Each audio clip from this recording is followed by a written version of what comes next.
Hello students, आज के इस वीडियो में हम बहुत ही इम्पोर्टेंट टॉपिक कवर करने जा रहे हैं जो कि है प्राइसिंग ऑफ मटेरियल इशू। जो सामान स्टोर कीपर इशू करता है किसी भी डिपार्टमेंट को, उसकी प्राइसिंग कैसे होगी, किस तरीके से उसका प्राइस चार्ज किया जाएगा। तो हमारे पास जो मेजर बाइफरकेशन है वो तीन है। पहला है कॉस्ट प्राइस मेथड, सेकेंड है स्टैंडर्ड प्राइस मेथड और थर्ड है मार्केट प्राइस मेथड। तो कोई भी जो ऑर्गेनाइजेशन है वो किसी मेथड को फॉलो कर सकती है उसके नॉर्म्स के हिसाब से, या पीछे पुराने टाइम में उनका कौन सा मेथड यूज हो रहा है उसके हिसाब से। सो वन बाय वन हम इन सभी जो मेथड्स हैं उनको कवर करेंगे। कॉस्ट प्राइस मेथड में पहला आता है first in first out method. इसको हम फीफो मेथड भी बोलते हैं, FIFO।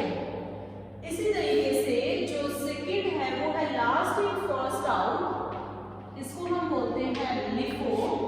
Then highest in first out, average price method, inflated price, specific price, based stock. उसके बाद स्टैंडर्ड प्राइस में हम दो टाइप के मेथड को यूज करते हैं। करंट में स्टैंडर्ड प्राइस क्या चल रहा है और बेसिक स्टैंडर्ड प्राइस क्या था उसके हिसाब से हम चार्ज कर रहे हैं। नेक्स्ट आता है मार्केट कंडीशंस के हिसाब से हम अपने प्राइस को चार्ज करते हैं। पहला है रिप्लेसमेंट प्राइस और सेकंड है हमारा रियलाइजेबल वैल्यू। तो फर्स्ट हम करेंगे first in first out method. ये बहुत ही सिंपल मेथड है, सबसे पुराना मेथड है। देखो इसमें जो सामान पहले आया, जो सामान ऑर्गेनाइजेशन में पहले आया वही सामान को हम पहले इश्यू कर देते हैं। सपोज एक मटेरियल है वो 2 महीने पहले आया, उसका हमने फर्दर ऑर्डर दे दिया और वो अभी हमें 2 दिन पहले आया, 2 डेज बैक आया है।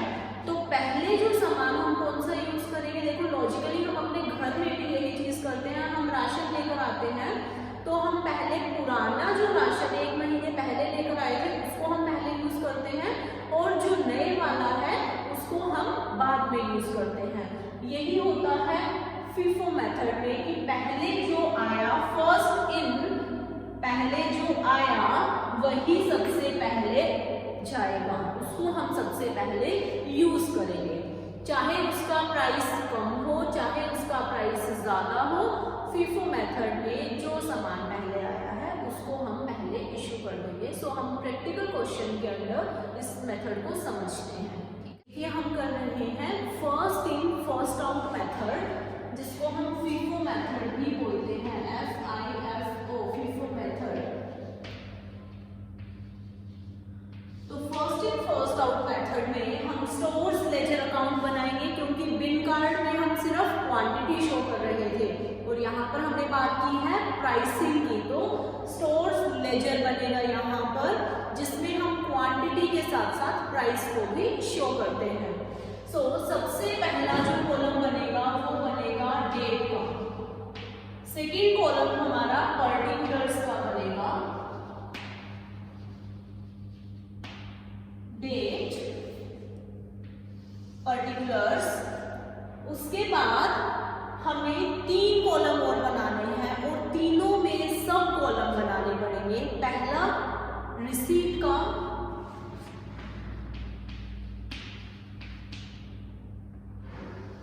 सेकेंड हमारा है इशू का, कितना सामान इशू हुआ, और थर्ड है बैलेंस।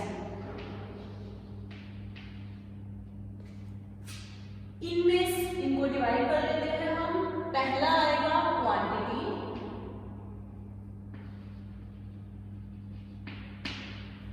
सेकेंड आएगा रेट, किस रेट पर हमने इसको रिसीव किया है, और लास्ट आएगा अमाउंट। इसी तरीके से quantity, rate and amount, quantity, rate, amount. इसको भी हम बाइफरकेट कर लेते हैं।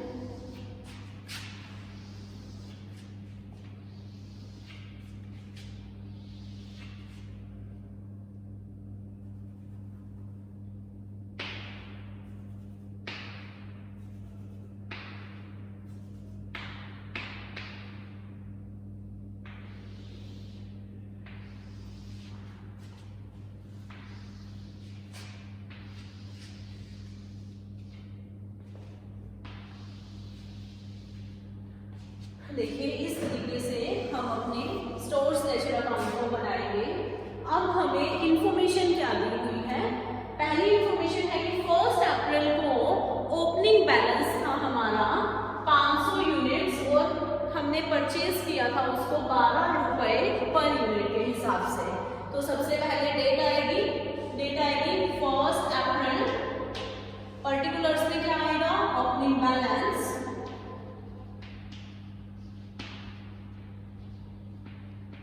ओपनिंग बैलेंस ना ही तो रिसीट में आएगा ना ही इशू में आएगा, ये हमारा बैलेंस में आएगा, क्योंकि ये हमने पिछले महीने का या पिछले साल का, अगर हम फाइनेंशियल ईयर की बात करें तो फाइनेंशियल ईयर हमारा चलता है 1 अप्रैल टू 31 मार्च, तो इसको हमने पीछे से हमने ब्रॉट डाउन किया है। सो रिसीट में कुछ एंट्री नहीं होगी, इशू में कोई एंट्री नहीं होगी, बैलेंस जो बचा है वहां पर क्वांटिटी कितनी है?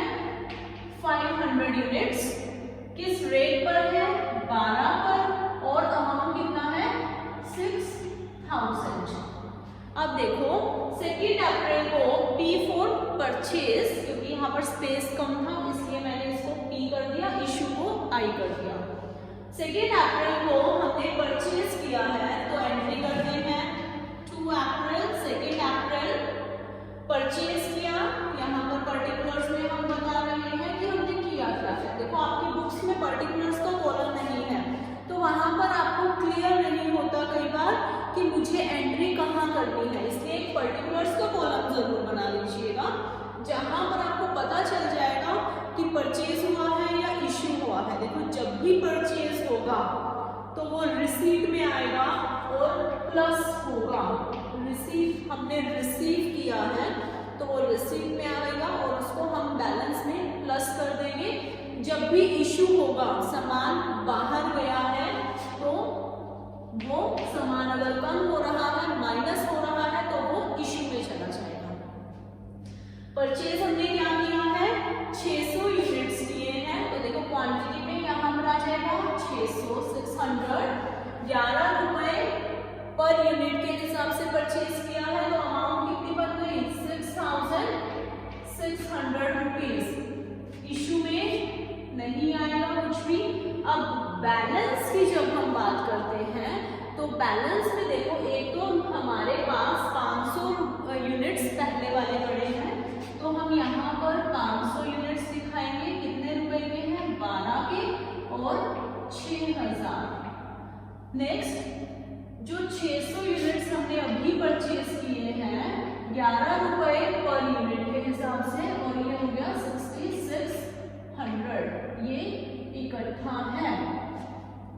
3 अप्रैल को हमने फिर से परचेज कर लिए 400 यूनिट्स। सो 3 अप्रैल क्या किया है? परचेज किया है। कितने यूनिट्स परचेज किए हैं हमने? 400 यूनिट्स, और कितने रुपए का एक यूनिट है? 10 रुपीज। तो 4000 रुपए का हमने मटेरियल रिसीव कर लिया, प्लस हो गया, परचेज किया है तो इशू नहीं हुआ तो डैश आ गया। बैलेंस में अब क्या क्या आएगा हमारे? 500 यूनिट्स पहले वाले पड़े हैं 12 रुपए प्रति यूनिट के हिसाब से, सो 6000 की अमाउंट ये आ गई। 600 यूनिट्स जो हमने एक दिन पहले परचेज किए हैं 6600, और नए कितने परचेज किए हैं मैंने? 400 यूनिट्स 10 रुपए प्रति यूनिट के हिसाब से, और 4000 यूनिट्स ये हो गए हैं। ठीक है, ये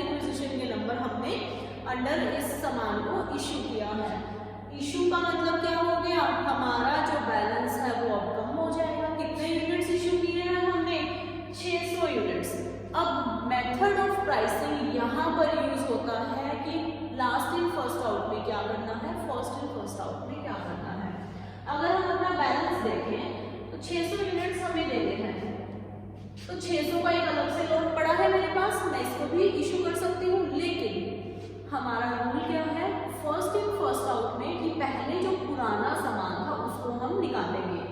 तो पुराने वाले लोड में 500 यूनिट्स हैं, तो हमारा रिसीट में तो कुछ भी नहीं आएगा, इशू में देखिए, इशू में हम 500 यूनिट्स तो पहले वाले पुराने वाले इशू करेंगे जो कि थे 6000 रुपए के, बच गए 100 यूनिट्स, ये खत्म हो गया। अब अगले लोड पर आए हम 100 यूनिट्स, 100 यूनिट्स हमने दिए 11 रुपए प्रति यूनिट वाले, और ये हो गए हमारे 1100 रुपए। अब इसमें बैलेंस कैसे निकालेंगे, देखो ये पुराने वाला स्टॉक हमारा पूरा का पूरा खत्म हो गया। नेक्स्ट 600 में से 100 माइनस करेंगे तो ये हमारा 500 यूनिट्स बचे हैं 11 रुपए वाले, ये आ जाएगी अमाउंट 5500। नेक्स्ट जो नए वाला स्टॉक था वो हमारा एज इट इज पड़ा है, और ये वैल्यू आ जाएगी इस तरीके से। नेक्स्ट देखो 15 अप्रैल को फिर से हमने परचेज किया, 15 अप्रैल को हमने परचेज किया सामान, कितना परचेज किया, 300 यूनिट्स परचेज किए, तो 300 यूनिट्स यहाँ आ गए, कितने रुपए प्रति यूनिट के हिसाब से हमने परचेज किया, 15 रुपए, और ये वैल्यू आ गई हमारी 4500 रुपए। अब बैलेंस में देखो 500 यूनिट्स थे 11 वाले, 400 यूनिट्स थे 10 रुपए वाले, और 300 यूनिट्स और ऐड हो गए जो 15 रुपए प्रति यूनिट हमने परचेज किए थे। तो ये वैल्यू आ गई हमारी 5500, 4000 एंड 4500।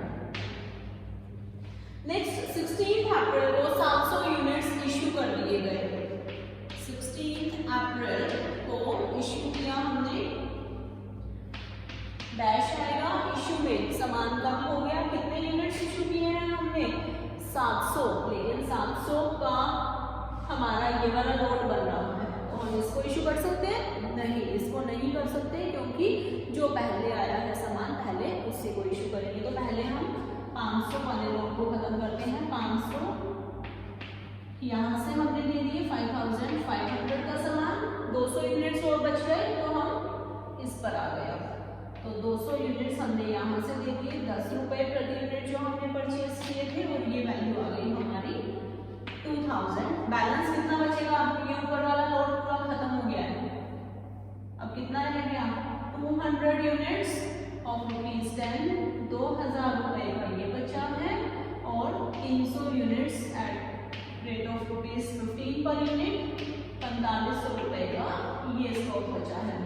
तो इसी तरीके से हम सारी एंट्रीज को करते जाएंगे स्टोर्स लेजर में under first in first out method, FIFO method में। सो जो सामान पहले आया उसी सामान को हमने सबसे पहले इशू करना है। ये मेथड पुराना मेथड है, बहुत ही इजी मेथड है। इसमें जब भी प्राइसेस कम हो रहे हैं, जब भी प्राइस कम हो रहे हैं मार्केट में, तो ये मेथड यूज किया जाता है कि जो महंगे वाला सामान है पहले हम उसको यूज कर लें, क्योंकि बाद में जो उनकी कॉस्ट है और सेलिंग प्राइस है उनमें बहुत ज़्यादा डिफरेंस आ जाएगा।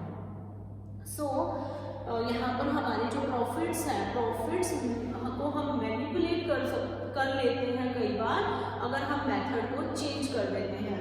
अगर हम लास्ट इन फर्स्ट आउट को यूज कर लेते हैं, ये सबसे लास्ट में जो सामान आया उसको हमने पहले यूज करना है।